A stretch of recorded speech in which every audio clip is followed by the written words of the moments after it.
មានបរិបទម្នាក់ដែលគាត់មានឈ្មោះថា Marvin Strombo ដែលគាត់ធ្លាប់ជាទាហានដែលបានឆ្លងកាត់សមរភូមិសង្គ្រាមលោកលើកទី2អាយុ92ឆ្នាំគាត់បាននិយាយរឿងកាលពីសម័យសង្គ្រាមឲ្យស្ដាប់ដែលមានពេលមួយនោះគាត់បាននៅក្នុងសមរភូមិជាមួយនឹងប្រទេសជប៉ុននៅក្នុងតំបន់ប្រយុទ្ធសៃប៉ានដល់ពេលនោះគាត់បានប្រទះជាមួយនឹងសពទាហានជប៉ុនម្នាក់ដែលទាហានជប៉ុនម្នាក់នោះធ្វើឲ្យគាត់បានបាត់បង់ជីវិតទៅហើយក្តីតែគាត់បានក្តាប់ទង់មួយយ៉ាងណាស់នៅក្នុងដៃទៅវិញដែលទង់នោះគឺជា Yoshikage Hinomaru ដោយលើទង់នោះសុទ្ធតែជាហត្ថលេខានិងសាររបស់ក្រុមគ្រួសារគាត់ដែលបានសរសេរផ្ដាំផ្ញើមុននឹងគាត់ចេញមកធ្វើជាទាហានដែលគ្រានោះមុននឹងគាត់ផុតដង្ហើមទៅប្រហែលជាគាត់នឹកគ្រួសារគាត់ខ្លាំងណាស់បាច់ជាគាត់ក្តាប់វានៅក្នុងដៃយ៉ាងណាបែបនេះដែល Marvin គាត់បានគិតថាទង់នោះច្បាស់ជាសំខាន់ខ្លាំងហើយសម្រាប់គ្រួសារគាត់ទើបបានជាគាត់សម្រេចចិត្តរក្សាទុកទង់នោះដើម្បីប្រគល់ជូនទៅឲ្យគ្រួសាររបស់ទាហានជប៉ុនម្នាក់នោះវិញព្រោះគាត់បានគិតថាប្រសិនបើគាត់មិនយកទង់នោះទេច្បាស់ជាមានអ្នកផ្សេងគេមកយកវាដដែលហើយគាត់ក៏បានសន្យាថាថ្ងៃណាមួយគាត់នឹងយកវា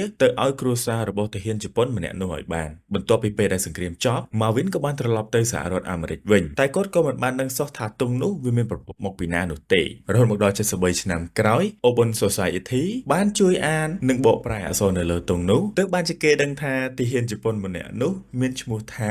Sadao Yasue គាត់មានស្រុកកំណើតនៅតំបន់ Higashi Shirakawa ដែលទីបំផុត Marvin នៅក្នុងវ័យ93ឆ្នាំបានយកទង់នោះទៅប្រគល់ជូនគ្រួសាររបស់ទាហានជប៉ុនម្នាក់នោះមែនដែលអ្នកទទួលនឹងគឺជាប្អូនប្រុសសាដោយ៉ាស៊ុអេផ្ទាល់តែម្ដងដែលគាត់មានឈ្មោះថា Tatsuya Yasue ដែលរឿងនេះមានការចុះផ្សាយហើយមានការល្បីល្បាញជាខ្លាំងនៅលើពិភពលោកជាពិសេសគឺនៅពេលដែលបងស្រីសាដោយ៉ាស៊ុអេគាត់បានយកទង់នោះទៅអោបហើយយំនឹករលឹកដល់ប្អូនគាត់ជាខ្លាំងដែលចុងក្រោយរឿងនេះធ្វើឲ្យខ្ញុំយល់ថា